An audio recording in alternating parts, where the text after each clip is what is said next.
ọlọ́run bá tó ní pé ó wà ìgbà wa lọ́jọ́ ẹ̀yìn nípa ti wẹ́dà àti àsìkò.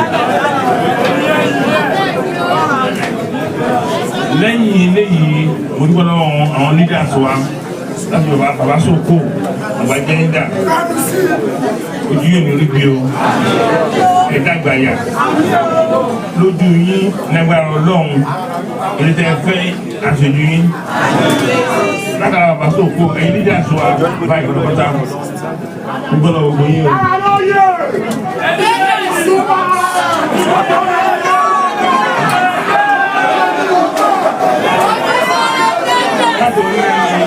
Ìwà yìí ló wà báyìí títí lọ́dọ̀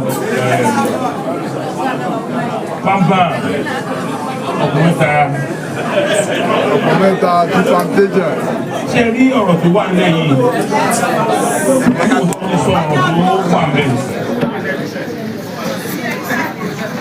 Àkọ́kọ́ sí ọjọ́ ìní ìkùnmọ̀lẹ́ báyìí nípa àròkù bóyá pé ní sísẹ̀mù ìjọba pé ẹbí gómìnà ló ní àgbẹ̀. Ní bínú ni omi ìlú kúrò nígbà yẹn.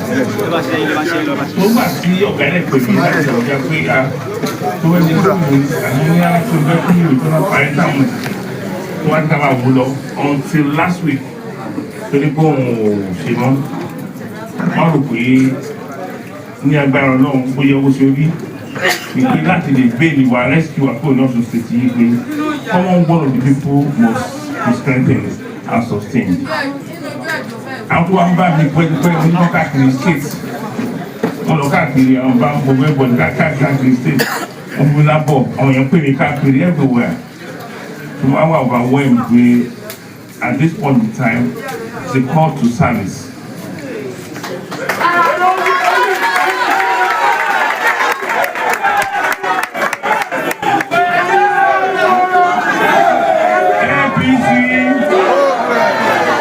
Nígbà tí àbúrò yìí tó kọ́ sọ̀rọ̀ láti níta tí tí mo ti bu àbí tí mo ti bu ó sọ̀rọ̀ àtàdé tàbí láti pé kí àjọ bí lórí àsọ̀rọ̀ fún nígbà yẹn àsọ̀rọ̀ nípa ọ̀rọ̀ àwọn kọ́mẹ́dì káwọn sí pàtì wa àwọn sọ̀rọ̀ pé ọ̀rọ̀ gómìnà ló kọ́nà nífẹ̀ẹ́ ìlú bí ní agbára ọlọ́run káàkiri wá ti tó kò tó láti láti ní ìsìn.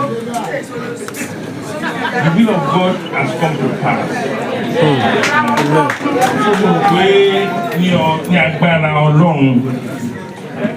ọlọ́run tó dá gbogbo wa tó lè fi aṣọlẹ̀ sí ilẹ̀ Ifẹ̀ yìí láti di fọ́ local government area office ìmúṣẹ wa ọlọ́run ìjẹ́ tó gbàgbọ́ ọlọ́run lọ́wọ́ ọlọ́run.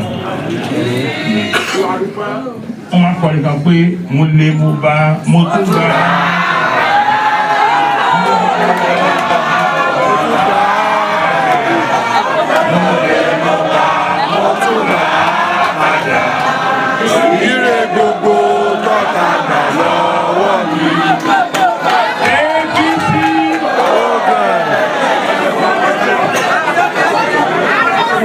Ìfẹ́ ọlọ́run tó bá gbé ìrìn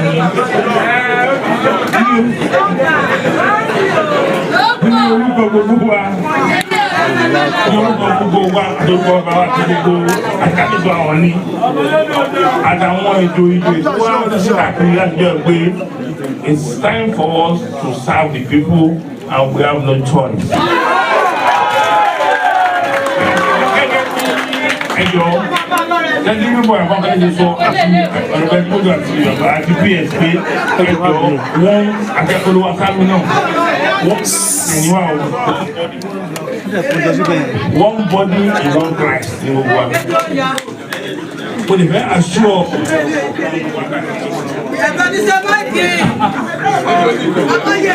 yìí kan bí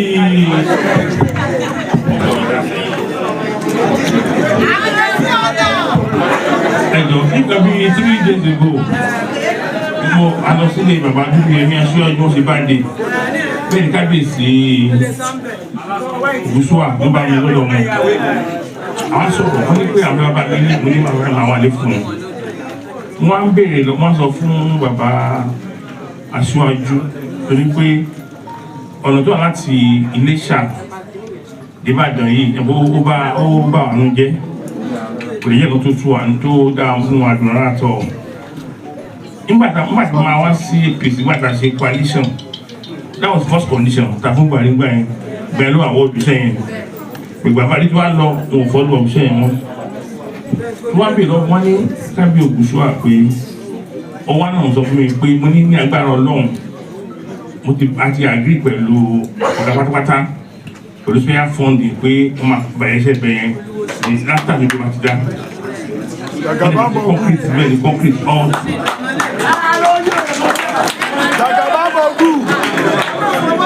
Mo sọ fún kábíyèsí Ògúnṣúà pé nígbà mo bá mi sá sọ̀rọ̀ mo á wò pé títí àárín ìgboro fẹ̀.